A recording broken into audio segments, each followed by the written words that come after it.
Hey, where is everybody? Oh, there you all are. What are you doing? Oh, hello, Bradley. We're all meeting for our weekly poetry group. Would you like to join? Sure. What's the matter? He doesn't think we're smartses enough to read poetry. But we're not! I just like the pretty pictures. No, it's not that. It's just really weird to see Lord Devereux reading a poem instead of, devouring it. There is no rule inscribed upon stone that says I can't play with my food. Sure, but you are still gonna eat it, right? Oh yes, absolutely. This Morana writer delves into themes that I just know will impart rich flavors and deep umami upon the palate. I'm quite excited. Oh, that's awesome. So you're all reading Morana's poetry for your group then? She's the guest on this week's episode. I like all the blood and gore. This is my kind of poetry. You may even go so far as to call it goretry. Am I right? Oh my, that's quite clever. Well, to be fair, that is Morana's joke, not mine, but I couldn't resist. Hey, come on, down in front. We want to get back to reading. We're just about to hit the good part.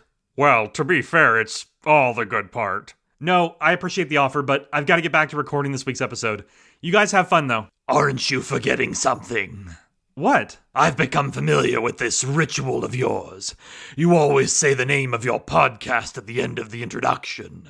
Well, yes, but, I try to work it in naturally. That's what she said.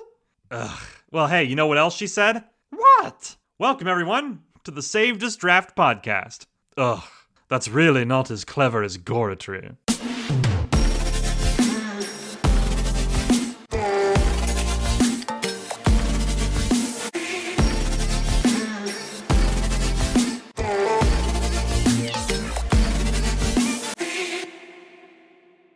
Hello, everyone, and welcome to episode 39 of the Saved as Draft podcast. We're in week 3 of the first Indulgence challenge, and I'm still blown away by just how many writers have joined. I stopped counting total submissions a while back just because my tracking sheet is separated by day/prompt, but I can tell you it's well over 200 stories at this point. This week we did a psychological horror, and you've all been bringing your A games. In particular, Wednesday's prompt resulted in some of the finest poetry that I've ever read, inspiring me to do a piece of my own called Facing My Demons. It's a conversational poem between two characters, and I even recorded some narration for it. So I'd love it if you checked it out and let me know what you think. But hey, here we are, on the tail end of week 3, and I've got another packed episode for you this week. We'll start with a look at our top 5 stories from this week's prompts, followed by a rundown of the Narrative Feast number 2 stories. After that, we'll sit down with this week's featured guest for one of the most powerful interviews I've ever conducted. Seriously, you don't want to miss this one. It does come with a few trigger warnings, but we'll discuss that in more detail later in the episode. And for those who need to skip this week's interview, I will provide a timestamp in the show at that point, so you can skip past it if you'd like. Alright, and that's it for housekeeping this week. So next up, we'll look at this week's top 5 stories from the psychological horror prompts, right after a quick message from this week's sponsor. Today's episode of the Saved as Draft podcast is sponsored by Cut and Run. Hello, my name is Arnold, and I'm here to ask you a question. Do you struggle to find time to exercise? Why? There's no excuses! Just do it!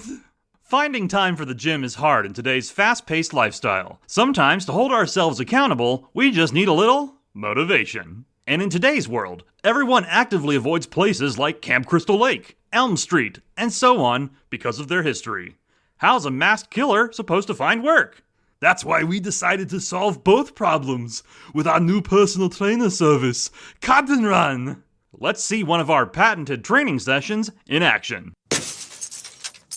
Time for your workout. Better get running before I chop you into tiny pieces.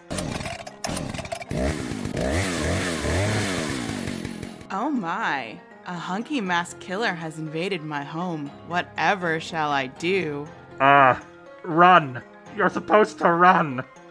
Golly gee, mister, I think I just broke both my legs. Care to help a girl out? You do realize I'm going to kill you if I catch you, right? Cut! It's another book talk girl.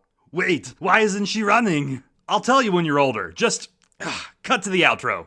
Get your workout in or die trying. Call Cut and Run today to schedule a consultation. All right, and we're back. So this week was psychological horror for the first Indulgence challenge. I've tallied up the scores of the stories this week, and surprisingly, a lot of the top stories were actually written 24 hours before I wrote the podcast script, so later in the week, which is awesome to see. So, let's dive in and take a look at the top 5 stories for week 3 of the first Indulgence. Coming in at first place, with a score of 40 points, is Forgive Me by Connor Mancuso. This story was for the first psychological horror prompt of the week, in which I asked writers to tell a story about a technology that can bring back the dead. Connor's submission here is a mixture of Reanimator and The Last of Us, and it's a phenomenal take on the prompt. At the beginning, we get an emotional gut punch as a man loses his wife to cancer, only to be invited to a secret address by the doctor. We soon discover the doctor has obtained a fungus that can bring her back to life. Now, I won't spoil what happens from there, but let's just say there's a high price to be paid for something like this. The fungus element of the story here, combined with the cosmic horror that Connor has become known for, creates an atmospheric, unique, and captivating psychological horror story. Here's an excerpt that I enjoyed. What if I told you that death was no longer an inescapable fate? That I could give you more time with the ones you love most? Turn back the clock on fate's hourglass. I'd say you've gone insane. The doctor smiled thinly. Is it safe to say you'd do anything to have your wife in your arms again? Not as a corpse, but as she once was. Simon's eyes flicked between the doctor, the vial, and the covered body. Of course I would. What kind of question even is that? The doctor's smile widened. I can give you that. Fantastic. Lord Devereux, what'd you think of this one? Ah, yes. The familiar aroma of cosmic dread and the fear of the unknown. I've come to know the flavors of Connor's work quite well. The addition of a fungus adds a unique bite to the flavor that both surprises and delights the palate. This author continues to intrigue me. Sinister and sublime. There's a reason why Connor keeps topping the leaderboards. Check this one out at the link in the show notes. In second place this week, with 38 points, is Just One More by Mina Howell. This piece was done for day 15's prompt, which means that Mina obtained this score within 24 hours since I locked in the scores Thursday morning, Eastern Standard Time. Absolutely incredible. And honestly, I'm not surprised. The prompt asked writers to craft a poem or story about a new drug that lets you perceive new aspects of reality and possibly even dimensions beyond our own. Mina used this concept to incredible effect in her poem. The brilliance of this piece comes from how it's structured. Mina starts by showing us the power of one dose, which unlocks crystal clear creativity. Then, she takes us to 2 doses, which expand one's senses and perception to godlike levels. But let's keep going. 3 doses, and time becomes like a window to you. 4 doses, 5, and now we're in the realm of cosmic psychological horror. But let's keep going. 6 pills, and everything suddenly starts to make a twisted sort of sense. That is, until your heart gives out. This is seriously one of the coolest poems Mina has ever done, and one of my favorite poems ever, period. Here's an excerpt. Just 2 pills. They say it's forbidden. But I can hear colors, see secrets unwritten. Just 3 pills. Hear whispers in the wall. Forms dance around me. They're seeing my downfall. 4 pills, then 5. The universe breaks, with me at the center, enduring the quakes. Oh, fantastic.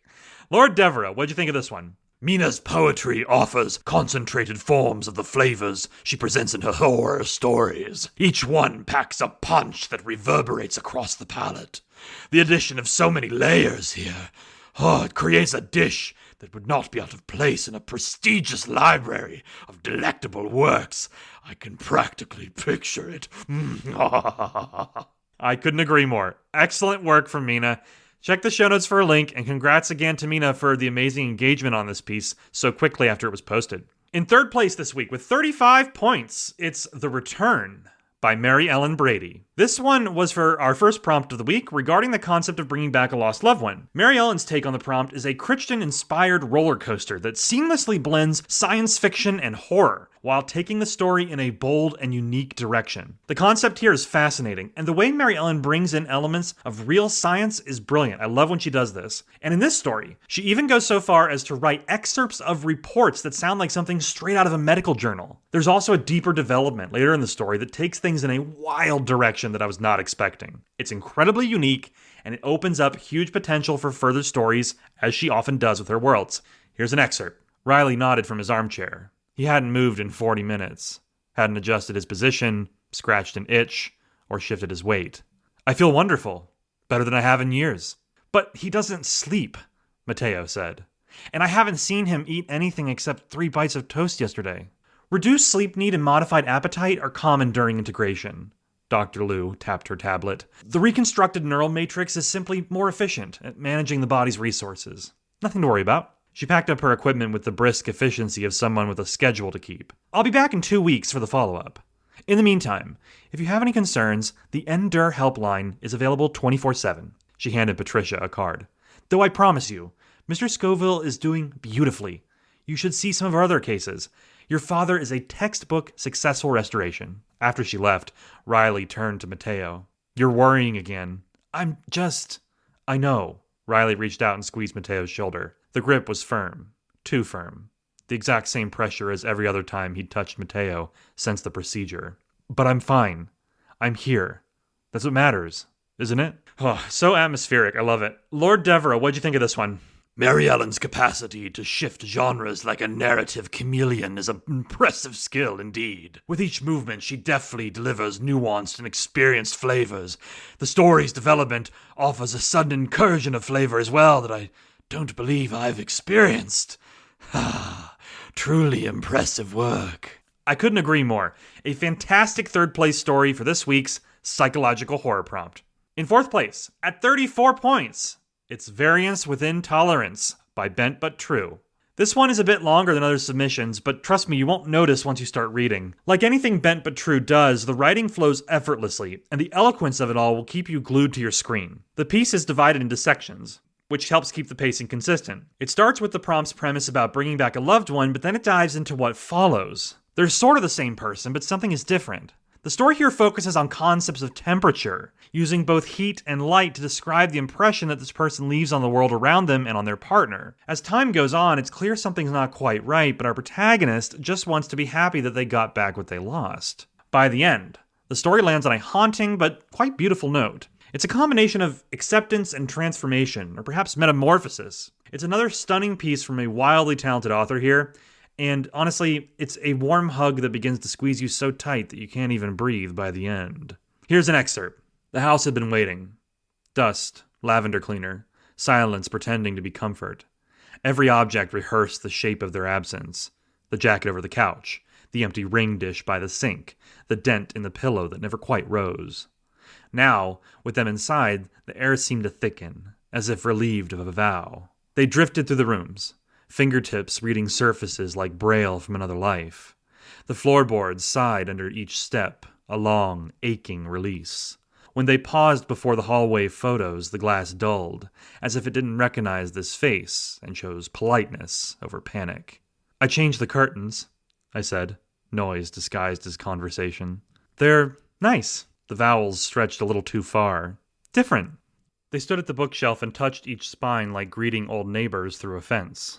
When they reached the memoir I'd read aloud during chemo, the one we never finished, their fingers hovered, then passed on. I felt something small and undignified tear at the center of me. Dinner was ritual. I made the pasta with too much garlic, like they used to scold me for. They ate carefully, pausing between bites as if waiting for a cue. They chewed without sound, smiled on cue, looked grateful at the right moments. I kept pretending that was love. The light above the table flickered once, steadied. You okay? I asked. Just remembering, they said. It comes in pieces. Whew, yeah, you can feel the tension there. Just something's not quite right. Lord Devereux, what'd you think of this one? Bent But True weaves pure and distinct flavors into each line, with word choice that dances across the palate. The story combines a combination of comfort and dread, leaving a beautiful aftertaste that lingers long after the devouring is done. Absolutely. Great work from Bent But True. And remember, check the show notes for links to all these. In fifth place, with a score of 30 points, it's One More Hit by Wild K. Nebula. This is one of my favorite poems ever as well, honestly. Between this and Mina's poem this week, I've read some of the best poetry of all time lately. I really recommend you check out this one from Wild K. Nebula, though. It's a beautifully rhythmic piece that talks about the struggles of addiction and the hold that it has on people. It's a story that I'm familiar with, but the way this poem reads like lyrics is just phenomenal. You can almost hear a beat playing in the background as your eyes dance from one line to the next. It's packed with emotion, but it's concentrated into tight, perfectly paced lines and stanzas. And I'll try to do it justice here. Here's an excerpt I enjoyed. Fire, gas, free me up, forget my past. Burning bridges, erasing names. No one's sane, give me the blame. Sweet, savory, a ball of delight. Too big a hit, way out of sight. Colors, laughter, echoing shame, traces of blame, driving me insane. Prison, hell, trapped in this shell. It's amazing. Lord Devereaux, what'd you think of this one? Rhythm is an important part of a poem's overall flavor, but it's one that many forget when crafting their poetry. Nebula's piece here highlights this important element where the rhythm is consistent as a ticking clock. The emotional flavors are also wonderfully complex, illustrating the sheer skill on display. I couldn't agree more. Honestly, some truly stunning entries this week for our psychological horror prompts. Make sure to check the show notes for a link to all these, and you can also find even more links in the prompts threads of my subscriber chat. So dive in and take a look. There are so many cool stories to read, and I highly recommend all of them. Next, we'll take a look at this week's Narrative Feast entries right after another short message. Do you like free stuff? Of course you do. Bookstack and Hazel Allen are running a brand new giveaway that you can enter with just a few clicks. Wait, did you just say Bookstack? I've been looking for it everywhere. It haunts my dreams. Where's this fabled lost city of books? Tell me, now! Arnold, relax. It's not a place, it's a website. I feel like we've had this conversation before. Oh, so you're saying I need to surf the World Wide Web? An outdated phrase, but yes, that's how you'll find it. And if you go there now, you can enter the 5 Days of Halloween giveaway. Wait, there's free stuff. Why didn't you tell me that? It was literally the first thing I said. You're lying. I'll crush you to a pulp. No. Just check the show notes for a link so you can enter the giveaway. Okay. Good. Yeah, I'm going now. Whew, that was a close one. And hey, don't forget to check out Bookstack and enter the giveaway yourself. Thanks again to Hazel Allen for always hosting these awesome giveaways. And we're back. This past Saturday, we opened up our second Narrative Feast prompt. These prompts contain 3 questions that you need to address in some format throughout your story, so they come around once a week. And because of that, they have a 1.5 times multiplier on their score as well to compensate for the extra difficulty and time. So, let's take a look at all the delicious stories submitted for this week's Narrative Feast. First up is Frying Bacon by Terrifying Tales, aka CJ Knight. I would equivalent this story to the paranormal version of perfectly cooked bacon. It doesn't stick around for so long that you end up with a dried and brittle texture, but it does offer rich and in-depth flavors that pull you in and rip your heart right out of your chest by the end. It's a story about regret, about decisions made in anger, and about what happens when the past comes back to haunt you, in this case, quite literally. I really enjoyed this one, and so what did you think, Lord Devereaux? Oh, indeed. There's a reason why I call paranormal horror the bacon of the literary world. It is rich in flavor, but requires a deft hand to be cooked properly. Terrifying Tales is indeed a proper chef in the genre.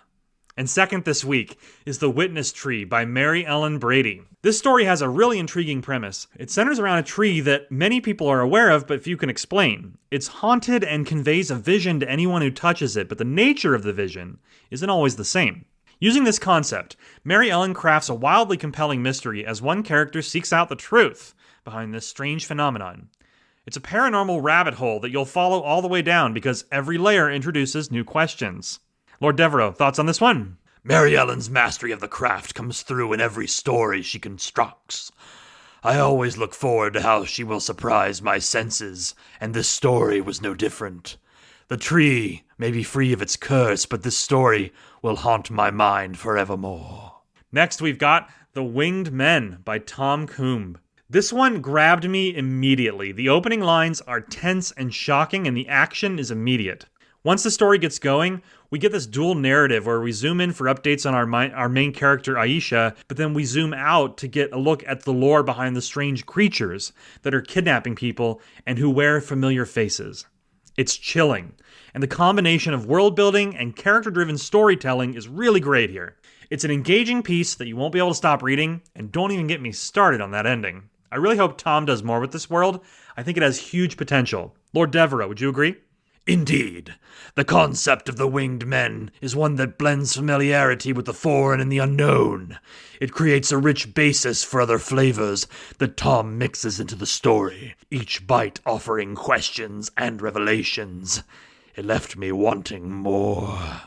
All right, next up we have Saint Numb by Bent But True. This is an epic feast spanning time and an impressive word count. It's a story that slowly unravels its deeper themes with an almost reverent tone. It's worship in the form of a slow, steady procession. It's a journey, much like anything else spiritually related, and it's done here with care and consideration. Honestly, at the end, you may feel exhausted after reading it, but you've almost literally walked a mile in these characters' shoes, so it makes sense. And that's no surprise, because Bent But True's ability to craft immersive and atmospheric tales has been proven time and time again with every submission they've added to this challenge. It's really great stuff. Lord Devereux, what'd you think? The subtlety of flavor in this piece lulls the reader into a false sense of security. It offers them relief, but at what cost? A truly horrific quandary indeed.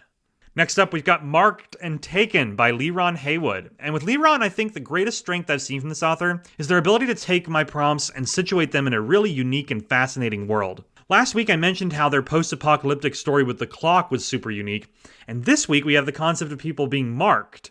Once this happens, their time is now limited. They will one day vanish and be taken to a place called the Ebon Caves. It's a really intriguing premise that got me in the first few paragraphs, and it hooked me in.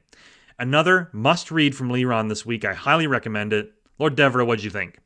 The first impression of flavor is perhaps the most important, and it is a skill this author has mastered. Within moments of beginning, we are transported wholly into the world at hand. Such a skill cannot be taught, but it can be mastered, as we see here. And next, we've got Beauty Marks by Jennifer Jorgensen. And with Jennifer, I never know what to expect from one of her stories, and let me be clear, that's a very good thing. I won't dare spoil the whole story here, but this is well worth your time. It's a narrative feast that combines characterization, exquisite dialogue, and a story that is far, far more than what it seems on the surface. Honestly, I could see this story having a movie poster, and the tagline would be, "Beauty isn't skin deep." You'll understand when you read it, but the premise here starts out as a simple interview, and then it goes into some crazy places as you read on. And honestly, it reminded me a lot of The Substance, if you saw that movie that came out recently. One thing I'll say, though, is that in this case, Jennifer's story doesn't go off the rails at the end like that movie did. If you've seen the movie, you know what I'll mean there, too. Lord Devereux, what'd you think? I can always count on Jennifer to provide a story rich with flavor, but ultimately a concoction all its own. This is an author who has a near limitless font of inspiration and creativity. It is a privilege to dine upon her work. And next, we've got The Architect by The Verdant Butterfly. This piece was published under her Sable Butterfly publication, and rightfully so, because it is dark. This is a disturbing horror story about a person's toxic relationship with a paranormal entity that has possessed their entire house, trapping them inside. And it doesn't hold back. The story shows just how dehumanizing the conditions are for our protagonist.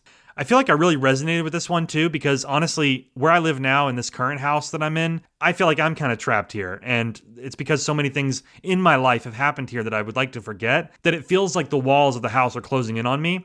And I think Verdant Butterfly really captured that in this story.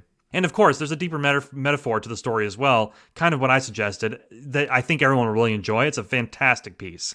Lord Devereux, what'd you think? I very much enjoy when an author dives into the depths of despair. It unlocks flavors that I don't often experience. Our butterfly friend here has indeed done this, diving deep into an ocean of horror. It seems this butterfly has teeth and claws to match.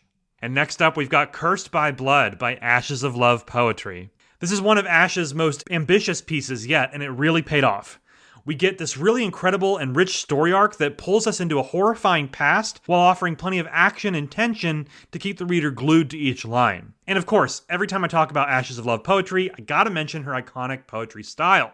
It reads like prose, but it flows like a waterfall of imagery and pacing. Your eyes will dance down the page with the way she writes and the rhythm at which she paces things out. And I'm gonna keep telling people about this until I'm blue in the face because everyone needs to read her work. This is one of those pieces that I think could easily be adapted into a feature film as well. There's a lot of backstory here and some great horror to pull from. Honestly, I think it could make the leap from poetry to film seamlessly. So, you can count me in when it ultimately debuts at the theater one day. Lord Devereaux, what did you think? The creativity and innovation of modern writers is something that impresses me. To bring together the rhythm of poetry and prose, it's a concept that few have attempted, and even less have succeeded in their pursuit. And yet, like a phoenix, this author rises from the ashes of stories and poems long lost to time, bringing forth something entirely new. It really is quite the experience. Next up, we've got Tukolshi by Brenda, A Voice That Wonders. And it's super exciting to see Brenda still posting for the challenge here because she had mentioned the other day that she wouldn't be able to participate as much, and I didn't think we'd see anything else, but hey, I'm happy to see it. Brenda took a really cool approach for this story, choosing to base the events off of a spirit mythology from South African folklore. There's even a note at the end that explains the context of the story, and the way she weaves this mythology and legend into the piece is fantastic, and it adds a unique richness to the story. Lord Devereaux, what'd you think of this one? Brenda pulls from the horrors of the past with this story, which I do love to see. It has been so very long since I've read stories that embody these flavors. It is both nostalgic and unique. All right, and next we've got Hunger by Norm de Plume. This is another really unique take on the prompt. The concept is a CEO who hires mercenaries to protect him, but as it turns out, the thing hunting him can't be killed by bullets. It's a demon. And I won't spoil the surprise here, but let's just say this story takes the phrase, "eat the rich," quite seriously, and it had me laughing maniacally by the end. Awesome work by Norm for this week's feast. And Lord Devereaux, what were your thoughts on this one? I've actually met this demon before. We bonded over our shared eternal hunger. He's actually quite funny. We dined on our own preferred sources of sustenance and went on our way, but I do think of him often. And next this week, we have The Bearer of the Scythe by Richard Pack. So I love how Richard opened the story. He says that he once again kidnapped my prompt and beat it up in a back alley so it would fit into one of his existing worlds. I love that. So yes, this story is set within his the Tales of the Guildless universe. So let's dive in. So the unique paranormal element here is the scythe mentioned in the story's title. It's actually imp-forged, which in this world means that a demon has been bound to it. In many cases, the demon won't have a will of its own, but in this particular case, the scythe's demon can control its wielder. Yeah, and this is why I keep telling people to read Richard's work, because it's really good. As the story continues, the body count rises as the scythe finds itself in the hands of one person after another, using each of them as a tool for its will. This is a wonderful hybrid of fantasy and horror. It's a dark fantasy tale that's well worth your time. Also, Richard includes links to the other stories set in this world at the end, such as Bloodsmith, which I have read some of, and it's fantastic. It continues this concept of demons being wielded as a form of a magic system. And of course, blood is involved too, based on the title there. And you'll find out about that once you check it out. And trust me, you won't be disappointed. Lord Devereaux, what'd you think of this one? Fantasy and horror go together like peanut butter and jelly, as you humans say. This story's inclusion of a demonic scythe introduced an acidic flavor that shocks the palate with each gruesome kill, leaving a delicious aftertaste of carnage. All right, and our next narrative feast this week is The Binding of Cor Tither by Connor Mancuso. Our setting for this story is a monastery, long abandoned. As Connor says, it was a place where faith had died, but refused to admit it. Great line. We learn about something called the Ashen Mirror of Thule, and its description is fantastic. A ritual soon begins, and we quickly dive deep once more into cosmic horror. As always, Connor's writing here is eloquent and the word choice is superb. So if you enjoy stories that are haunting and beautifully written in equal measure, I highly recommend this one, but honestly, you can't go wrong with any of his work. Lord Devereaux, what do you think of this one? A mirror is, in and of itself, a gateway. A reflection is simply another version of you looking back, but worlds exist beyond those panes of glass. Once more, Connor has dared to glimpse behind the curtain, and in doing so has brought back a sumptuous feast filled with cosmic flavors beyond comprehension. And last but certainly not least, we have Dweller's Tomb by Spencer D.W. Now, if you're not aware, Spencer was one of the first horror authors I met here on Substack, and I quickly realized he's also one of the best. So anytime he's able to write a story for one of these challenges, I am locked in. And right off the bat here, I love the haunting intro and the dialogue and banter between the characters. Their personalities really shine through, and it makes me feel like I know them right off the bat. As they begin to explore the tunnels beneath an abandoned hotel, Spencer begins layering on world building and atmosphere, and they quickly discover they're not alone. And that's when the horror really kicks in. I love this one line where Spencer writes, "We all stared at the pale form. It was like staring at a math problem we hadn't learned how to solve yet, trying to make sense of it." It's a fantastic description for something that defies reason, and another example of why I love Spencer's work. And honestly, you can't beat any of his stories. This is an author who understands pacing, who has mastered dread, and knows how to assault your imagination with imagery that will haunt you for days to come. If you're not a fan of Spencer's work, fix that immediately and check out this story. You'll find links to all of these in the show notes.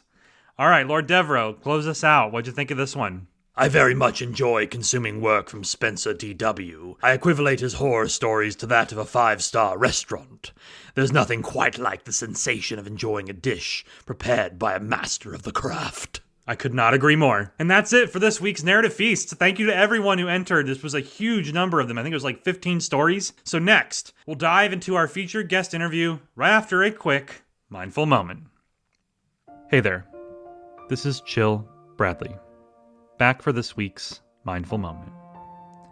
Don't forget to check out my weekly article series, Mindful Monday Checkpoints, for deeper dives into quotes and topics related to the craft of writing.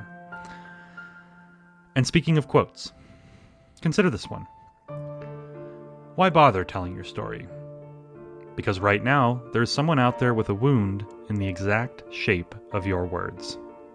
Sean Thomas Doherty. Writing is therapy. Writing is reflection. Writing is healing.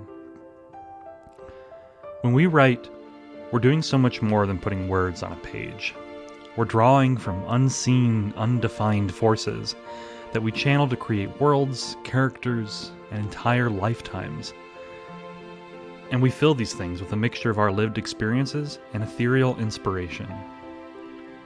I mentioned this in a note yesterday, but it's worth repeating. The most beautiful thing, I think, is when someone reads your work and sees themselves reflected in it. In that moment, they feel seen. In that moment, they don't feel like they're alone anymore. That is a powerful gift, and it's one that will happen time and time again if you tell your stories. So remember, your work is so much more than just words on a page. Those are the foundation, but the space between them is where the magic lives. Thanks for listening. Back to the show. All right, and we're back. It's time for our featured guest interview. My guest this week was recommended to me by a friend of the show, Mina Howell. She's an author of dark and erotic poetry that delves into some pretty heavy themes. During the course of the interview, we're going to discuss topics like death, gore, drug abuse, and other things that may not be suitable for some listeners, and that's perfectly fine. So, please let this be your official trigger warning. If you need to skip the interview, head to 1 hour, 33 minutes, and 41 seconds. And you'll find yourself in the next segment of the show. I'll wait another second for anyone who wants to skip ahead. Okay, still here? Great. Let's dive into this week's interview. All right, everybody, and this week I'm very excited to welcome to the Saved as Draft podcast a writer of dark and deeply human poetry. Please welcome to the show, Morana. Thanks for being here. Thank you for having me. So let's start off by having you tell us just a little bit about yourself and your creative journey thus far. I don't ever know what to say to this one.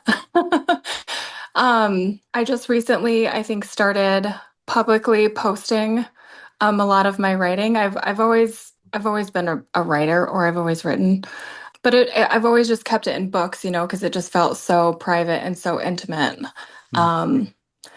Because I was a bit of a wild child and, kind of taught to keep my mouth shut and to sit still, sit on my hands and, don't act out or be weird. And I always thought that my writing was pretty weird.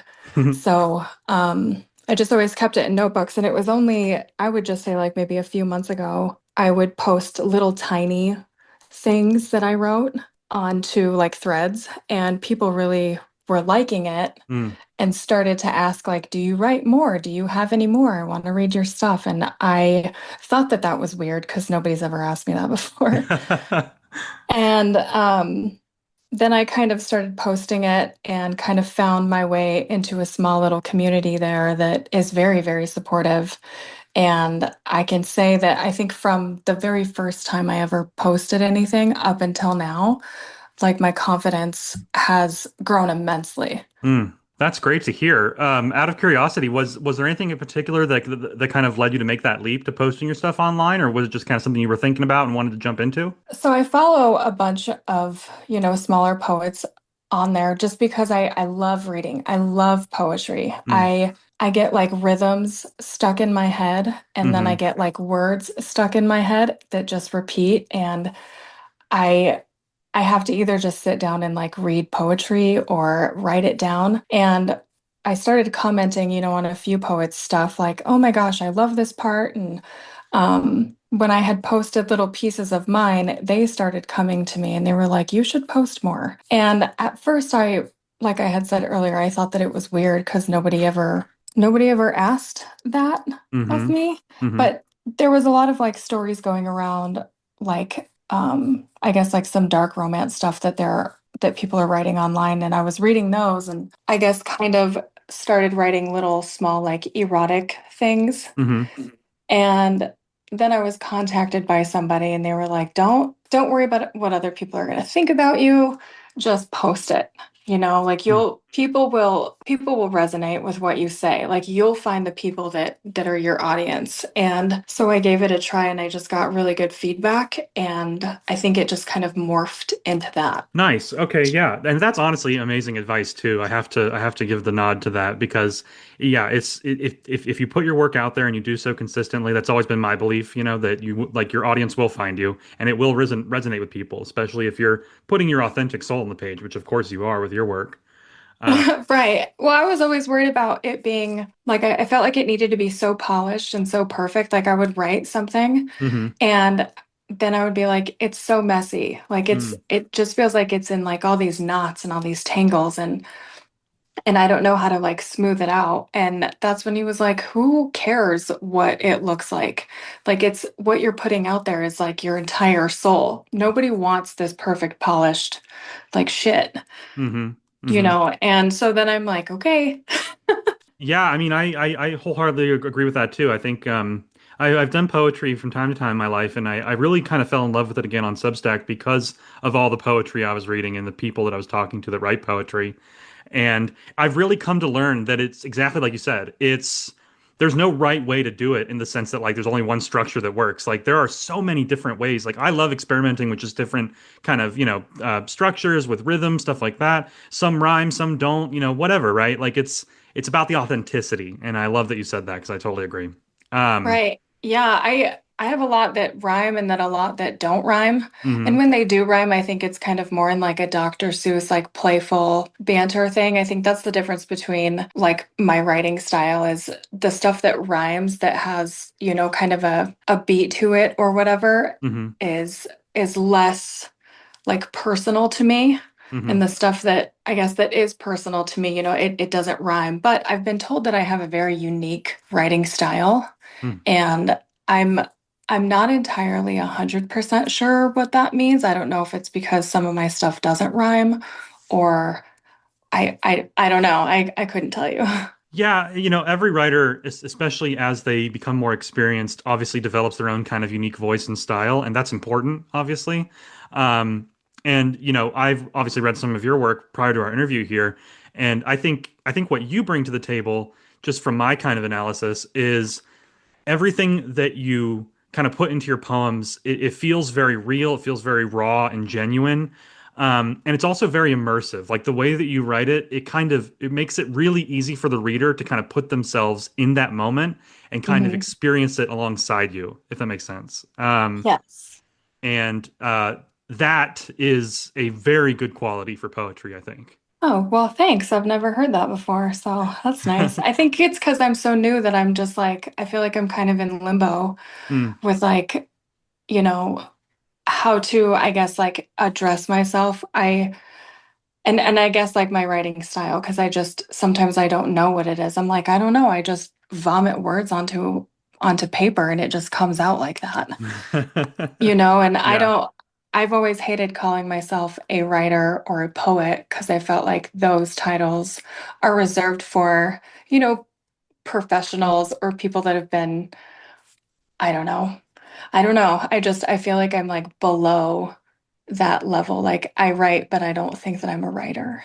I think a lot of people think that at a certain point in their kind of creative journey. I know I did. My belief, given what like what I've experienced and kind of what I've been through in life and as a writer, um, I've come to the conclusion that if you're putting words on paper, and certainly if you're posting it like on Threads and Substack and stuff, you are absolutely 1000% a writer, a poet, whatever you want to call yourself. You are that. And regardless of whether or not somebody's paying you to do it or whether or not you are traditionally published or whatever, that none of that changes your title in my mind. That's just my opinion. Right. But it's hard to get there because every writer struggles with that imposter syndrome, that thought that, yeah, it's like you said, like that thought that's like, well, I'm not as successful as this person or that person, so therefore I'm not able to like call myself the same thing as them, right? And Right. that's just one of those things that I think everybody struggles with. But like I said, that's my opinion.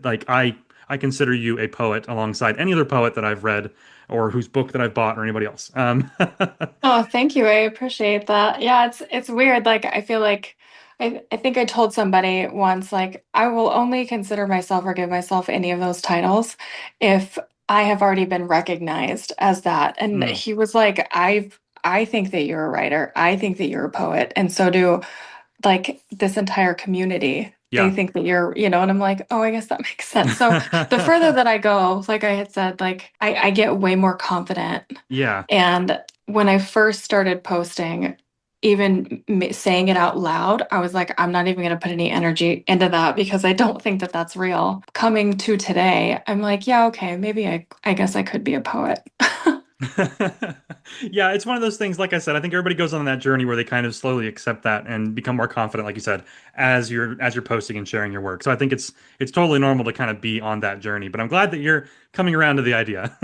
Yeah. Um, so you mentioned that you kind of got started with the community there on Threads, which is fantastic. I'm on Threads myself, and I struggled to really find a strong community there. But that's not Threads' fault. Like I've tried so many platforms over the years. It wasn't until Substack that I really kind of hit that stride and found like a real community. Um, but what I have seen and experienced on Threads has been very positive. So I'm glad to hear that. My question for you is when and how did you kind of transition from Threads to Substack? What was that jump like?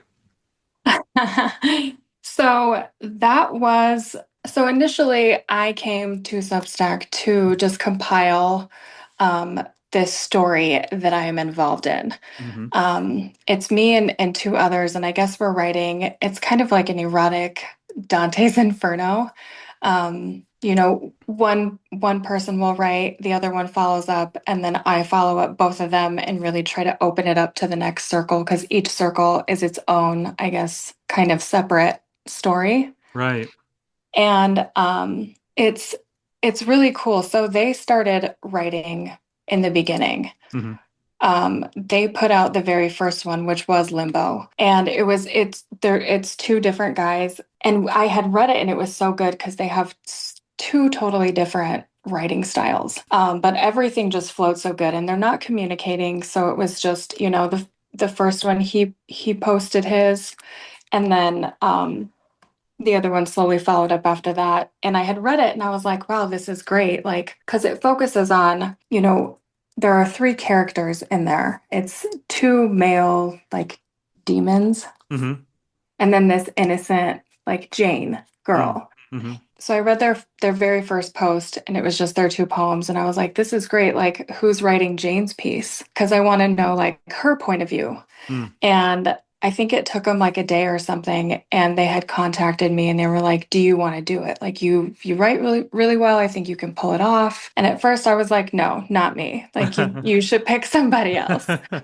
Um, they talked me into it. I wrote the first piece. And I posted it, and it honestly just tied everything together. And we did the first, I think, 3 or 4 circles. I think it was 3 circles that we did. And, having to repost somebody else's post that has already like maybe 5 or 6 like little posts underneath it that connect it, because Threads has a character limit. Mm-hmm. It was hard. And then, we would forget to tag the other ones when we would create a new one. And it was just getting kind of messy. Mm. So one of the guys that's in there, he already writes short stories on Substack, and he was like, you should try Substack just to compile everything. Because I, wanted to have it all, and I guess in like one spot. I think all 3 of us did. So that's how I joined Substack. And then I started really, I guess, kind of exploring Substack. And it was hard for me, I think, to kind of navigate just because I didn't know how the platform worked. Mm-hmm. It was kind of confusing at first, but I swear the first like month I was here, they were kind of adjusting a lot of things on the platform itself, Mm-hmm.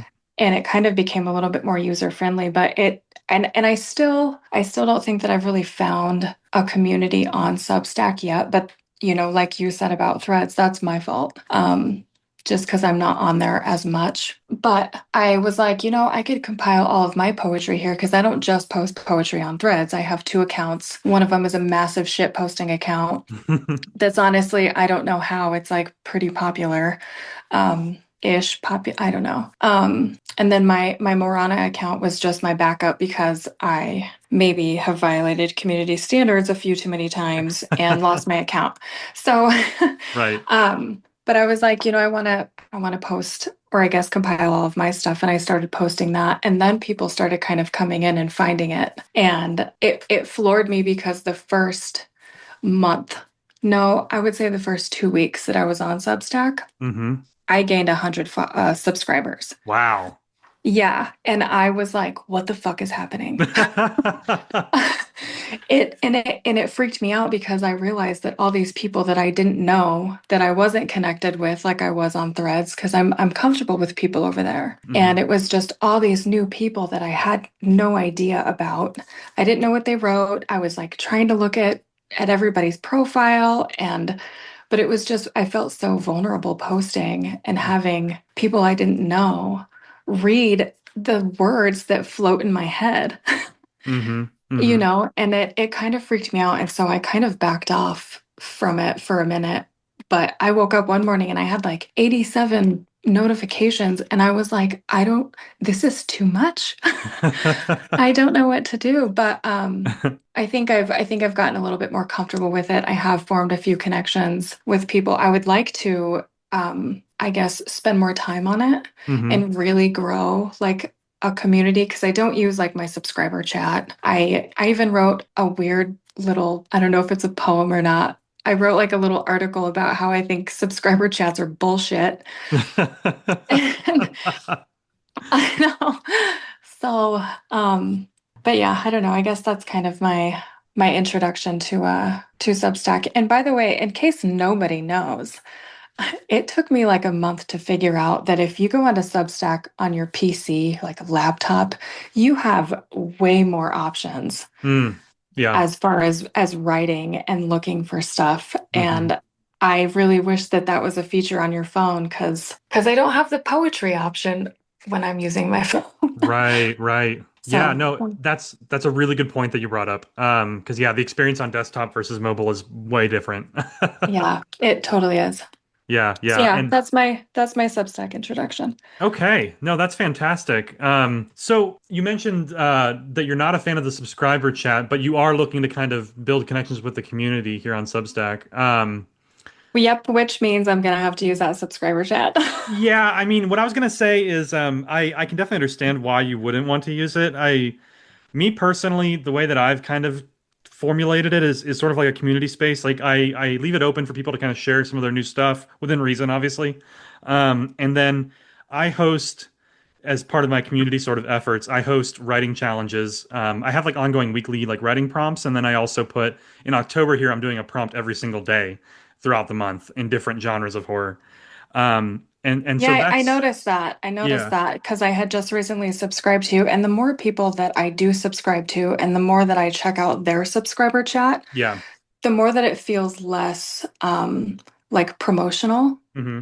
like for myself, and like, and I know that that sounds weird because I'm trying to grow a community and like, expand or whatever, but I mean like it feels less like look at me. Hmm. Hmm. If you open it up to like actual discussion and conversation and, other people's ability to showcase their work, that I'm getting a hell of a lot more comfortable with it now that I see that that is also inside of those subscriber chats.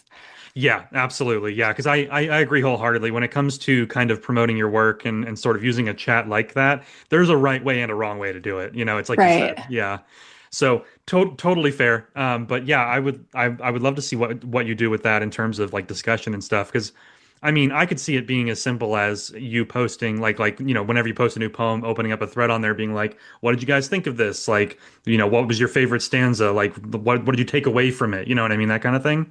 Oh, yeah, that Um, makes sense. I never even thought of that. I always feel weird asking people, right. because Yeah. I don't know, it's sometimes it just feels weird like tell me that you read my shit. And So, yeah, just to kind of jump into our next question here.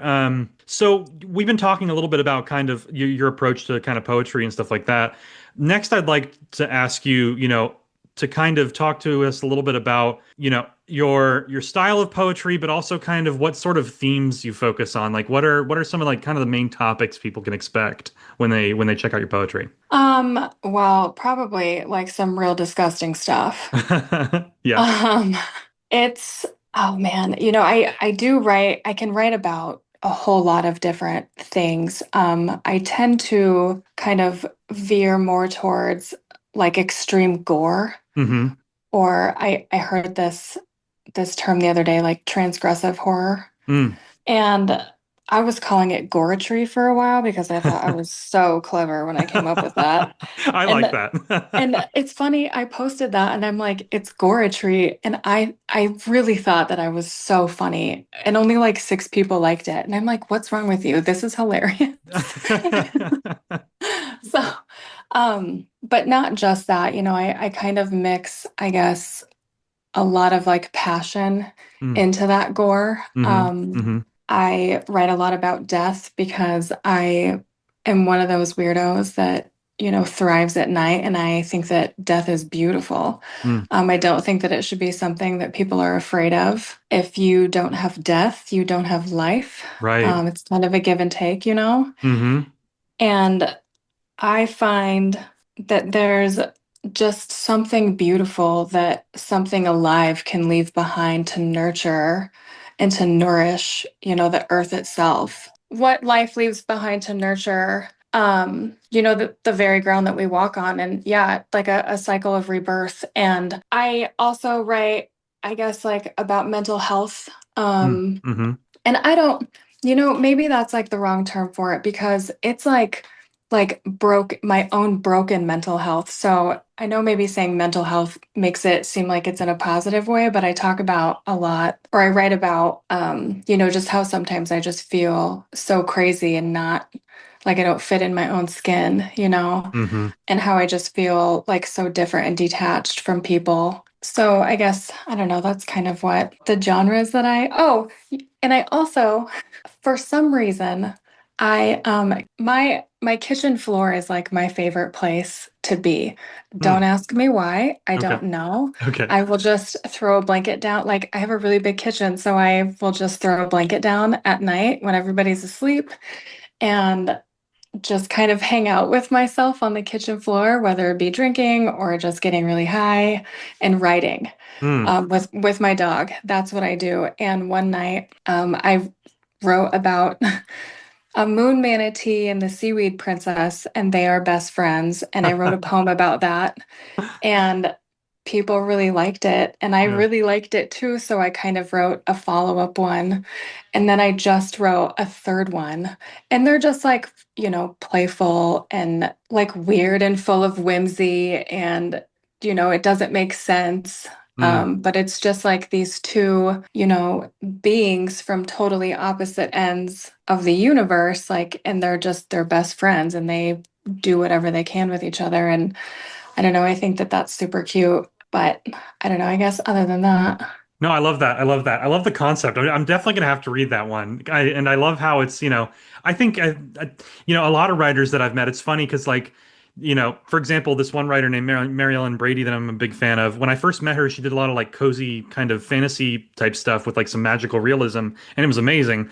But it's funny because since she joined kind of my side of the community, she's been taking part in the horror kind of prompts. And Mhm. next thing you know, she's writing these horribly dark, like super amazing horror stories. And it's like the last thing you'd expect from someone like her, right? And it's just funny how writers have a lot of range if they allow themselves to sort of experiment. Right. Um, and just like with you, right? Like we were talking about, death, gore. I love goretry, by the way. And then we kind of shift over to this, wonderful kind of magical, whimsy and weird kind of story. I love that. That's fantastic. Yeah, yeah, it's fun. I mean, I always have a lot of fun like writing them because sometimes, I'll just be like in a goofy mood Yeah. and then I start thinking of like weird things, like things that don't make sense. Right. Like teaching sea cucumbers how to tap dance. I think that that's like one thing that I threw in there. I love it. Yeah, and like I think that the seaweed princess has a jar of like shark toenails that it's just like it can be like I guess some like maybe a little vulgar, like 16 rated or something that you're Hmm. like, "Whoa, whoa." But other than that, it's always just really, really fun. And and I don't ever have to try really hard to do it because I'm naturally goofy. I know that like my monotone voice maybe kind of throws you off with that one, but I'm kind of a goofball at nature and I don't know. I don't know. That's just it. No, I love it. I love it. I think it's amazing that you allow yourself to kind of just let the inspiration take you, in terms of like which direction and kind of tone you're going. That's Yeah. fantastic. I think that every writer should do that, honestly. So my next question for you is, where do you typically kind of get inspired? Is it, like reading other poetry? It sounds like that's probably part of it, but also like, do you have any hobbies like, movies, TV, video games, anything like that where you sort of kind of go to get inspired? Um, I was staring at this question last night, Yeah. and because I would really like to say something profound, like Yeah. yeah, I go like I wouldn't even know what to say. Um, Honestly, generally, I don't know what my inspiration is. I really honestly think that it's just the shit floating in my head. Okay. Um, there's a lot in there.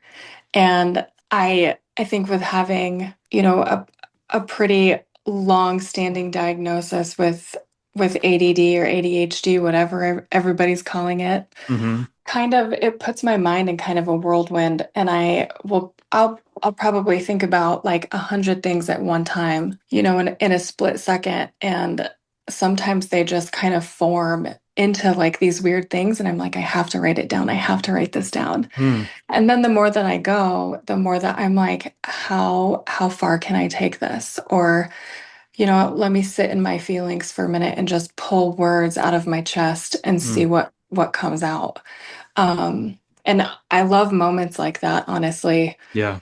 I've got a few poems that are, and I never like advocate for my work or like try to like boost myself in any way or like, hey, did you read this? But I have a few poems that I am extremely proud of that Mm. I wrote in probably like a 3-minute setting, Wow. like with it just flowing out. And Yeah. I'm like, man, I really love doing that. Recently though, I somebody had turned me on to Eric LaRocca. Hmm. Do you know who that is? I don't believe I'm familiar. No. Oh my God. He, so I had mentioned earlier that I guess I would classify my writing as like transgressive horror. Uh-huh. I first learned that term from him because he writes like it's very gory, but it's like psychological and the way that he makes it so fucking delicate. Hmm. is incredible. Mm. And I think I had already kind of written like that because I do write about a lot of stuff, but I think that the feeling that you get behind what I put out there when you're reading it Hmm. is like it's like a slow descend into it. Like it's very delicate. I try to throw like beauty in there. I try to, I guess just kind of make it a lot lighter than it, like just tenderly, maybe, Right, right. Yeah. I think if that's a that good, makes sense. yeah, I think Yeah. that's a good way of describing it. Absolutely. Yeah, based on what Yeah. I've read. Yeah. Okay, yes. I'm like, sometimes I can't find. I also write poetry because regular words don't mean the same to me, Mm. or Hmm. like I don't feel like they hold enough weight. And so sometimes I can't find the correct words to say to express how I'm actually feeling about something. Mm. So, so please bear with me about that. No, it's Um, totally fine. Yeah. so Eric LaRocca, the first book that I read of his, because he's got a few books out there. The first book of his that I read was At Night I Become Loathsome. Mm. Okay.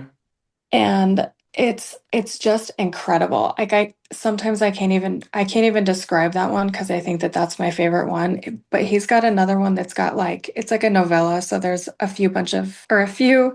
different stories in there. Yeah. Um, One is about like a beetle and his family finding a corpse on the side of the road, and their natural instinct is to just go to the body, and so they go to this body, and this beetle, it's like from the beetle's perspective, he Mm. falls in love with this corpse Wow. and basically, halts his little life to going out and finding a mate and making his own nest and raising his own little family. Like he halts his life and his relationship with his parents and even his health to make sure that like he stays with this corpse and doesn't let all the other, I guess, like corpse eating bugs and birds and animals and stuff like eat too much of her. Mm. And then after a while, he's like, you know what? I'm just giving and giving, and you're not giving anything back to me. Mm. And he gets upset and he starts eating her eyeballs. Mm. Wow. Yeah. That is amazing. Yeah, I did a quick Google search of Eric LaRocca, and I'm seeing the one you mentioned as well as some of his other books here, and I can definitely see how your work is inspired by this. Like it feels similar in the way that it kind of like for example the Beatles story you just described. It almost feels like it approaches death with like this sense of sort of reverence and kind of seeking the beauty in it, right? Yes. And like as kind of crazy it is to think about a beetle falling in love with a corpse like that, from a thematic standpoint it makes a lot of sense, and it kind of reflects Hmm. upon relationships in general Yes. that are kind Yeah, of one-sided. it's like it's like a massive metaphor. Like there's just Yeah, so much behind like the very little that's there, yeah, yeah, yeah, And yeah. yeah, that definitely I feel like portrays, how you can give yourself to somebody else Hmm. so much so to where you just feel empty inside. And then, you blame them and you Yeah. retaliate and things get destroyed. And I think it's an incredible way to portray something like that. So, but yeah, I mean, I just recently started getting into his stuff and I've never, and I feel I'm so embarrassed about this, but I'm gonna admit this to everybody and their damn mom. I have never in my life been like obsessed or found something that I like completely obsessed over. Yeah, When I was growing up, like I love all music. I don't have a favorite band. I have like a handful of them, sure. but I can't ever pick just one. I don't have like a favorite, like gross color that I like. I Hmm. have a handful. Um, but with like, and I thought that that was the same thing with like, authors and stuff. I have a handful of authors that I really like to read. um, I started reading his stuff and I was immediately like just fucking engrossed. Mm-hmm. I was like, oh my God, I love this dude. I'm going to buy everything that he's ever written. Yeah, yeah.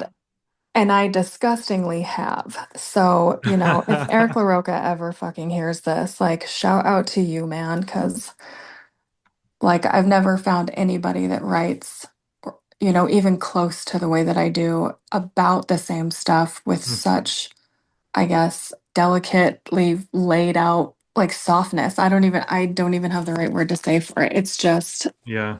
it's just gentle. That's amazing. That's amazing. I am going to be checking out his work for sure because I am loving everything you're saying about it, and just looking at kind of the search results here about his books. Yeah, this is definitely up my alley.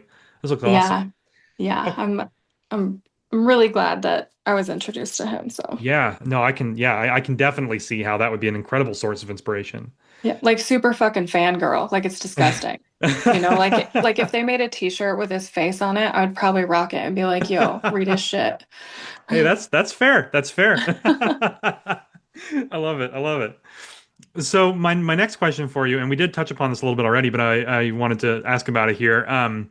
So your writing process, you like you mentioned, like you have your space like in the kitchen, for example, which I love that, by Yeah. the way.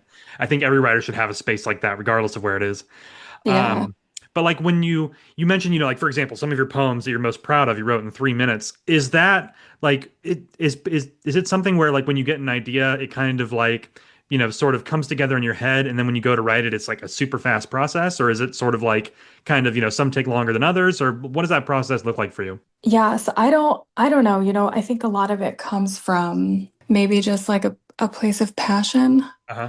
Because this is the part that I've never explained to people. Sure. This, I think, is what people had told me like is too much. Hmm. So I've always kept that like really in, and people have been asking me this question a lot Yeah. of like, what inspires you? Like, what happens? And I'm like, oh fuck. I think that I have like my feelings are too big for my body Hmm. That's a good way of putting it. Yeah, yeah. because I'm a child. Um, I think it's and I think it's totally fair to describe it like that, though. I don't think that's childlike at all. I think one of the things that makes a great writer or poet is that you have a sensitivity to feelings and emotion that allows you to portray it in an artistic way. Like that's not something that I think everybody can do, right? right. And I've noticed that with some people that I've interacted with and been around and talked with like throughout my entire life. Like there are, and I'm sorry to say this, but I really I don't know how to say it any other way. There are like the most surface level dumbass shit I've ever seen behind somebody's eyes before. Like you talk to somebody and you can just see like nothing is behind there. Hmm. Yeah. You Yeah. know what I mean? And then Yeah. you're like, okay, not saying that like, and I've tried to explain this to people before and they're like, oh, they just think a certain, I don't know, maybe that I'm being superficial about it all, but that's not it. Like I can't hold, like I need some depth, man. Yeah. Yeah. Because I am like so far deep inside of myself. Mm-hmm. um that I need to have conversations like that because I can't go pour in some shit or like try to have any sort of semblance of a conversation with somebody who's never maybe like experienced or been through anything that's like broken them, Right. just because I feel like I'm going to taint somebody else. um, but I think that I don't know. There's just a lot underneath the surface, and there are times where like I don't know how to really contain it. And it Mm-hmm. always comes with a feeling, right? And like I had said before, I get like these patterns and these rhythms stuck in my head. And so if I'm going through a moment or feeling some sort of way, and I have this pattern and like these few words stuck in my head, it has to come out because if not, I feel like I create an entire narrative inside of my head and then it's gone. I've lost it. Mm. Right. Right. Right. I definitely And understand how that feels. Yeah. right, yeah, and it that frustrates me. But I don't know. I just feel like I don't know how to like maybe properly like explain how I feel in those moments and Yeah. like the words just have to come out in some sort of rhythm or Mm. cadence or whatever, and I don't know, like I don't know, I'm having such a hard time explaining it because I've just never done it before. um I have a really hard time with prompts. Mm. Sometimes. Yeah. Sometimes I can. Like if it's something easy for me to write about, like erotic shit, I feel like everybody can, you know, slap some words together and all of a sudden it's erotic. Like I've seen Sure. so many types of erotic stories and poems, Mm. and Yeah. descriptions that I'm like, yeah, they're all kind of like one and the same. Sure. Yeah. Um, but like, what if we added some gore to it? Right. Yeah. What Yeah. if I talk about peeling somebody's skin off? Or, I love that the cannibalism metaphor for like romance. Mm-hmm. And I really try to like dive into that and make it like just as not like vulgar, but like I guess like how maybe my feelings would be in that moment of like heated passion. Like Sure. I don't want it to be like soft and butterflies and all that shit. Like I want to fucking rip your eyeballs out and replace them with mine. Mm. Yeah. Yeah. Yeah. Yeah. So, kind of thing, like, I don't know. So sometimes I don't know, I'll kind of run with that. But as far as maybe like following any prompts or like, I don't know, maybe writing, I've had a few people ask like, hey, would you want to collab on stuff? I'm like, yeah, sure. And then they give me something and I'm like, well, I don't want to write about that. Like, this is a Yeah. bad idea. Yeah. Because I just can't. Right. Right. I don't Right. know if that answered your question. Yeah, no, it absolutely does. Yeah, yeah, yeah. No, I thought you brought up some great points there. And yeah, in particular, it's really interesting to hear your perspective on prompts because I don't think prompts are something that's good for every single writer. For some writers, it helps them kind of, get that kickstart that they need to get going on an idea. Right. But for other writers, like what you were saying, it can be too limiting, right? It's just not really in your wheelhouse, or it doesn't align with what you had in mind, and that's fine. That's totally fine. So yeah, I think you answered the question perfectly. That's great. Okay, yeah. So next up, I wanted to talk just quickly about a couple specific works of yours, just so the listeners here who maybe haven't read you yet can kind of get an idea. And so prior to our call here, we talked about two poems, "Elegy Beneath the Pines" and "The Girl with One Eye." So we'll start with the elegy one, and if it's okay with you, I wanted to just read for the show here one of the stanzas, the second stanza, because I love the way this is written here. Absolutely. So it reads, "Antlers, heavy with years, parting through the air one last time, gently ballet into the hush of needles, blending into the silence understood by only trees." So I just love that. That's just a beautiful stanza.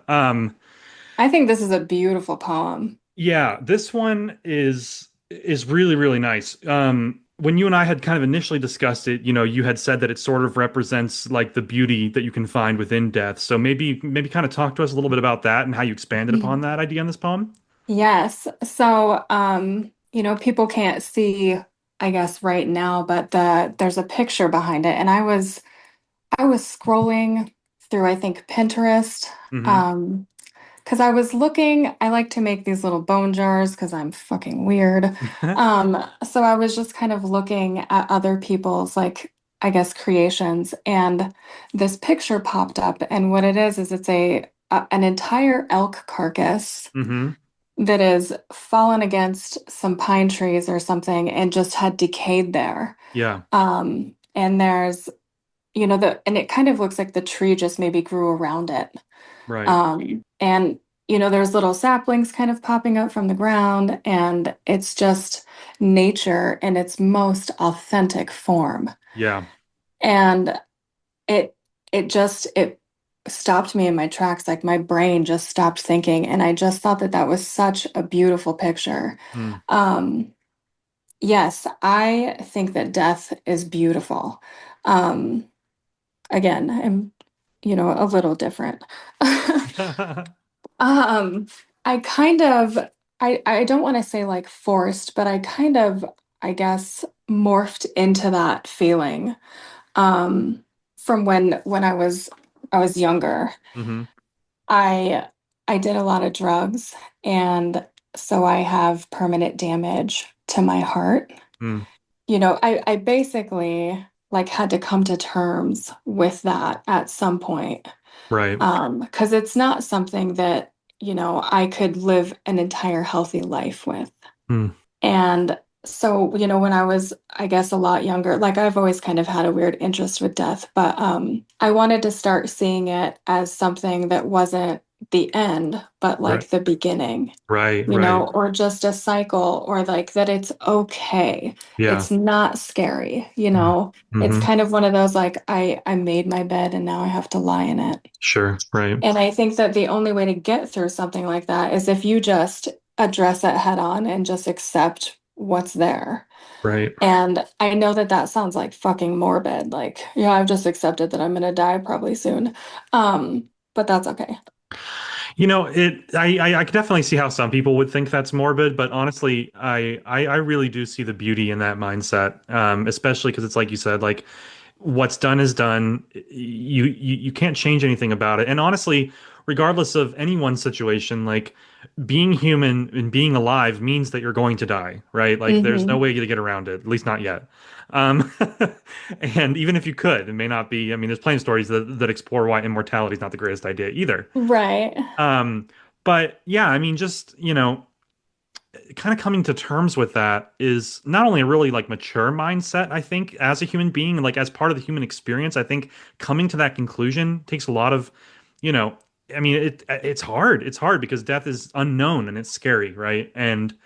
But Right. but there is beauty in it, and there is, exactly like you said about the photo here in the poem. It's a cycle. It's not necessarily the end. It's just the end of a chapter, right? And it leads to something else, right? And Right. I love that. I love Yeah, that. it's I don't mean to ramble, but I just love that. no, you're totally fine because I'm rambling too. So yeah, I don't know. It's just I definitely have to accept it. And you brought up a good point, like death is scary because it's, the fear of the unknown. Fucking man, life is scary. I don't know what's going to be happening, Yeah, it's true. tomorrow. Like, Yep. and I think that that kind of solidified it once I got to that point. Like, the only thing that's different between maybe death and life, like, because it's all fucking scary. Yep. Everything's unknown. Yep. Things are so shitty. Hmm. And yeah, they're just shitty everywhere Yep. that I'm like maybe the only difference is consciousness, but like who's to say? Because nobody knows, like on the other side, if you're gonna be like nobody knows if there's like an underworld or whatever, Right. like where you are conscious and that's where I mean, I don't fucking maybe this is hell. Who fucking knows? Yeah. Yeah. I Sorry. could see an argument either way. Yeah, there's my rambling too. So, but it's a lot of it is I hope that by I guess maybe like talking about this or whatever, it's not just the acceptance, but it's also like if anybody could hear, maybe the things that I went through or the story that kind of follows me around, if anybody could hear that or understand it and learn from that, like, oh shit, I don't want that to happen, I don't Mhm. want to be, 36 and like knowing that I'm gonna die, Yeah. kind of thing. And if anybody can take away from that and be like, yeah, I don't want to do that, then good, then I did my job, and sometimes I feel like that's just like maybe people are here for certain things, and maybe that's, you know, my like path or my mission or whatever is to, you know, I don't know, maybe share or just help somebody else out there. And I don't know, now I think I'm getting off track. No, no, I think that's extremely valid, and I love that so much. I think that's such a beautiful way of looking at it, and I think your work absolutely does do that. Even just this piece here, right? Like just bringing a new perspective Right, to death, right? Is not easy, but you do it with like a very, as we said, with the other author we were talking about, Eric LaRocca, you do it in such a way that it's like it's gentle, it's tender, but it's also like it doesn't shy away from the gory details quite literally either, right? right, Um, yeah. which is good, honestly, I think. But there's a balance there, and I feel like you really strike that. So I think that's a really beautiful way of looking at it and kind of thinking about how your work can help others. And I do love the fact that you are out here, you're posting stuff. These things are online. Anybody can read it. And there's something amazing about that because now, you know, you have immortalized yourself in a way with this art that you've created. And that's fantastic. You know what I mean? That's awesome. I like that. Yeah. Yeah. Um, yeah. That's just wonderful. Wonderful. Well, yeah, this poem is fantastic. There will be a link in the show notes for everybody listening to the show this week. But I highly encourage you just to go on here and read all of Morana's work. Oh, thank But you. I mean, yeah, I highly recommend it. So let's move on to the other poem here, real quick. The Girl with One Eye, which that's a very striking cover image I mentioned to you before we started the interview here. Yeah. Yeah, Um, it is. but I like this one a lot. I'll just read kind of the first part here, but it starts off with he summoned me soft in a circle of salt. He forgot the iron. Poor mindless man, a consequence for bad fault. I came on bare feet, black ichor for tears. That's fantastic. I love that last line there. And obviously it keeps going from there. But this is definitely kind of more of just like it starts out in a very like not necessarily horror, but once we get to like the black ichor for tears, you can tell it's like starting to move in that direction. And this one, as we discussed, I think has the most likes of all your pieces. So what was the mindset behind this one? What's kind of the themes here? Um, that one, so I had mentioned earlier that, I'm in this threesome with these two men, um, Yeah. writing this erotic Dante's Inferno kind of thing. And you know, I guess those two, or like those pieces and those two others that I'm writing with, they've really kind of pushed my boundaries and really made me think and like dig deep, Yeah. as far as, because that was a prompt, and now I'm fucking stuck with it. Mm. um, Mm-hmm. but to be in, like, I guess, like a different mindset, like when we write behind it, because there's so much to it, kind of put me in like this, I guess, like extreme, passionate, like visceral mood. Mm-hmm. And I kept thinking, like, I think I passed a post, honestly, now that I'm like thinking about it. I think I passed somebody's post that had said, like, if you could have or be the love that you want or something. And my mind kind of started whirling. And my head veered into like the naughty erotic zone, Mm-hmm. of course, and I'm like, what am I just supposed to like ravage myself? And then I was like, wait a minute. If it's possible to have one of those where you're just like a true fucking masochist, Mm-hmm. and you just like love somebody so much that you just want to rip their fucking skin off. Like I equate it to, like when old ladies come up to you and they're like, "You're so cute, I could just pinch your cheeks." Right, right, yeah. I feel like that's the graduated form of it. Like, you know Right. what I mean? Yeah, yeah, yeah. I see what you're saying. Yeah, yeah. Because in there I talk about like ripping his eyeballs out and Mm-hmm. Yeah, putting in mine, and so now I can see things. But there's a lot of underlying metaphors in that one. Most of my writing has a lot of metaphors in it, sure. um, which I think a lot of poetry does, but it's not just like a blatant, like basic rhyme. I mean, I don't know, but there's a lot of stuff in that particular poem. And I'm kind of, I'm a masochist myself. Who isn't, maybe? Um, and yeah, I was just kind of thinking like if I had to choose, it would be like that. Right, right. Like I would want that type of passion and that type of feeling where it made me want to commit these heinous, acts or whatever, and then just like keep them forever, like I just imagine maybe like this is what serial killers think. I don't know.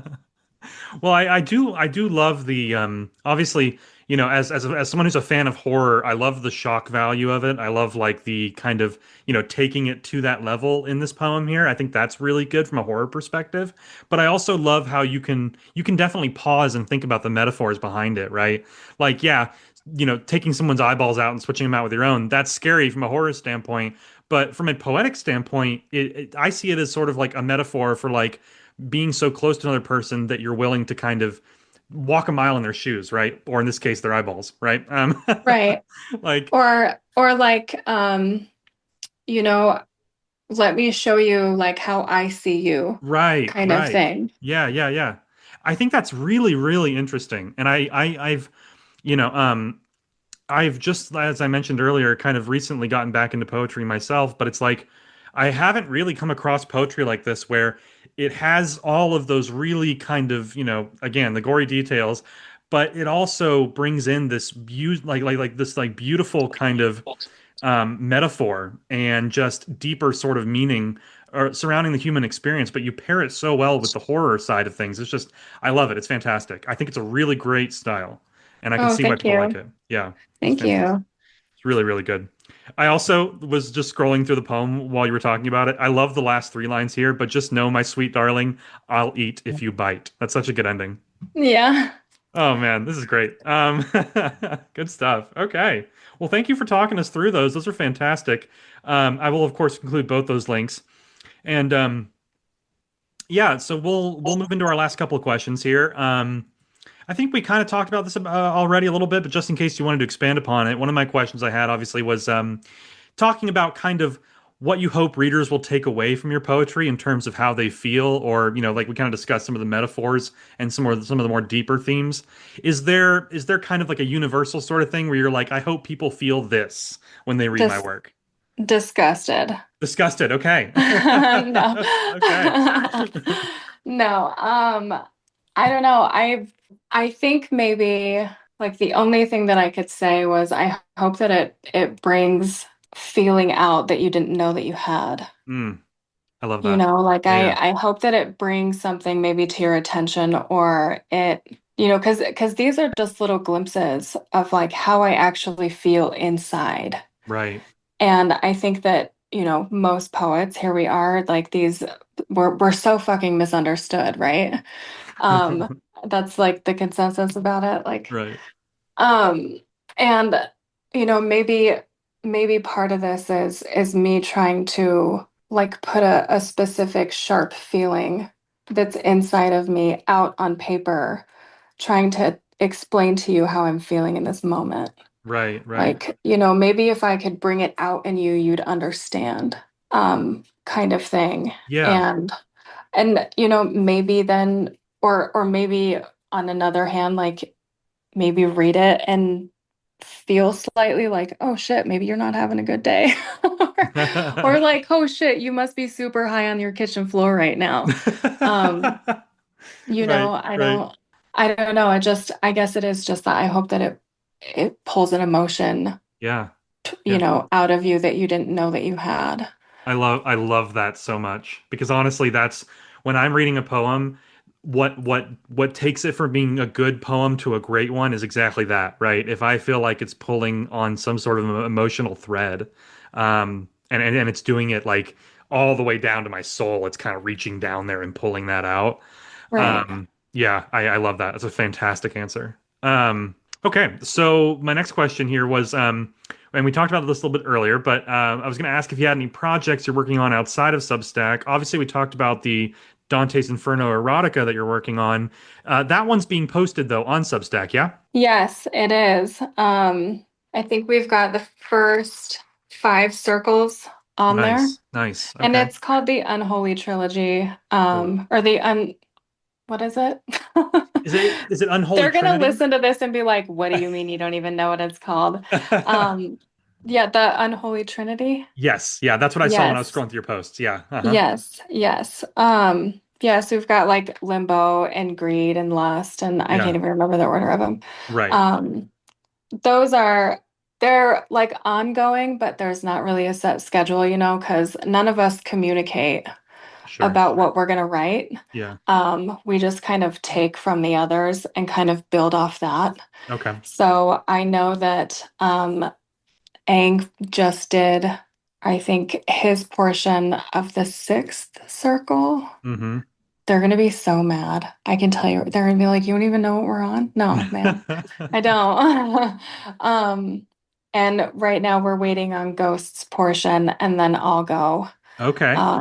But other than that, I don't know. I'm just maybe just, I don't know, writing when it comes to me. I mean, I've got a few of them that I've written that I'm, definitely need refined that I haven't posted or anything. Yeah. I did just submit some stuff to, I can't remember. They were doing like some October horror challenge to submit short stories to be featured in like an online publication or something. Nice. Okay. Um, so I guess that's a project of mine is trying to get more comfortable like showcasing my work to Right. other publications, because I would eventually maybe like, I don't know, like to put it between like, a cover. Yeah. Yeah. Yeah. Yeah. I was gonna say like I would love to see like down the road some sort of like poetry collection from you that Yeah.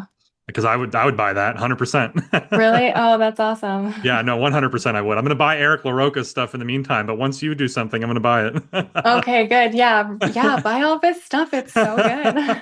Yeah, I mean, I was hooked as soon as he started talking about it. I was looking at the covers and the titles and, just how similar it is to your work and I'm like, yeah, this is definitely my alley. So, Oh yeah, that's great. his stuff is great. I definitely advocate for that stuff. Definitely, definitely. Okay, well, my last question here, and I asked this of all the guests on the show. So now that you've been kind of putting your work out there for a while, I would love to know if there's any kind of, advice or lessons that you've learned that you would share to someone who maybe is right at that point where they're thinking about sharing their stuff on Substack or elsewhere. And any advice you would give to them, to kind of take that next step, take that leap. Well, first of all, if you're writing any sort of like, off the wall shit, put a trigger warning on it. People don't like it when you don't. That's fair. That's fair. Yes. Yeah, yeah, yeah. You know what I mean? Yeah, yeah, yeah. And sometimes I forget, but like the very first one that I posted, I can't even remember what it was. And some lady that I didn't even know immediately commented on there, like, what the fuck? And I was like, whoa, I'm never posting again. Yeah, that can be scary. Yeah. You know, I guess the only advice that I could give is like if you poured your heart into it and you're proud of it, post it. Yeah. I'm learning that, Yeah. and I can't get upset when somebody gets upset or offended Hmm. that my poetry or my writing is too gory or too, you know, too bloody, too sexual, too whatever, because I have to remember that I'm writing about not so comfortable things. Right, right. And, that comes with the territory. Yeah. If you're writing about love, of course, people are going to like it. Yeah. A lot of people write about love. A lot of people write about sex. Mm. A lot of people write about philosophy and, all whatever else is out there. Hmm. Um, not a lot of people write about like what I write about. Yeah. Yes, and that's okay. Like it's cool for me. If other people find it, that's super great. But don't expect everybody to like your stuff, especially when you're writing, transgressive horror or any horror for that matter. Sure. Sure. Um, and don't listen to what maybe like those few people that are going to give you negative reviews say. Like if you're proud of it, then be proud of it. Yeah. Phenomenal advice. Yes, I wholeheartedly agree. And, it's like you said, there's certain topics that are always going to work for a wide range of people, but at the end of the day, it is important, and I think extremely important even to have writers out there like yourself who are talking about the things that maybe make people uncomfortable. You know what I mean? Like there's a place for that, and it's super valid, and it is part of the human experience. Even if there's people out there that don't necessarily or can't, they don't want to or can't face it for whatever reason, like that's valid too, right? But at the end of the day, as long as you have that, sort of some sort of warning on there before they dive in kind of thing, once you've done that, the rest is your art and you can portray it however you want because it's your art. Yeah.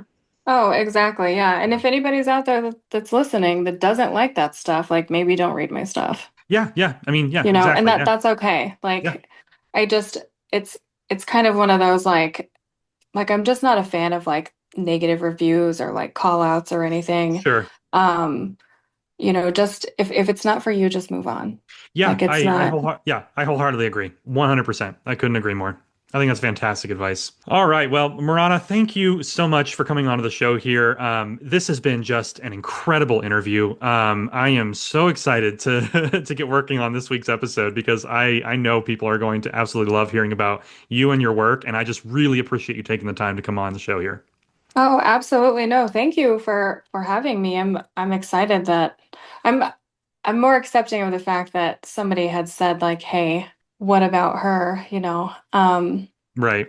So no, thank you for even thinking of me and taking the time yourself to do this. Yeah, of course. Happy to do it. Fantastic interview. All right, and thank you again to Morana for joining me on the show this week. I know that interview was heavy at times, but I honestly really believe in the work that Morana is doing. She's tackling topics that are important, and she's doing so with a sense of reverence and grace that illustrates her sheer talent. She's a wonderful writer and poet, and I was lucky to have her on the show. Okay, and now it's time for next week on Substack. We're entering week 4 of the first Indulgence Challenge, which means cosmic horror is on deck. I can think of a few people who are going to have a very good time with these prompts, myself included. But before that, we'll have our third narrative feast going up tomorrow, followed by our palate cleanser prompt on Sunday to wash the taste of paranormal horror out of your metaphorical mouths. In terms of the ongoing contest, Sunday's recap will show us an updated leaderboard of all the authors in the challenge, and then a week from then, on October 26th, I will close the scoring so I can decide on a winner and record narration for one of their chosen submissions. And keep in mind, when I say decide on a winner, that will be based on your score. I'm not putting any kind of opinion into this one. I'm going to be flying out of town as well for the week of Halloween. I just found out about this work trip, so it almost threw a wrench in my gears, but don't worry. You'll get your regularly scheduled episode on Halloween one way or another. I've already moved up my interview for that week, so we'll get the audio done ahead of time. And yeah, don't worry about it. Halloween's podcast is still on. In the meantime, thank you once again for everyone for participating in the challenge and for listening to the show here each week. This entire experience, this community, everything that's going on, it really is a dream come true for me. And I just cannot thank you all enough for your support, because it's you that's making this a reality, and I love that. So, here's to a productive week of writing, my friends. This is Bradley Ramsey, signing off.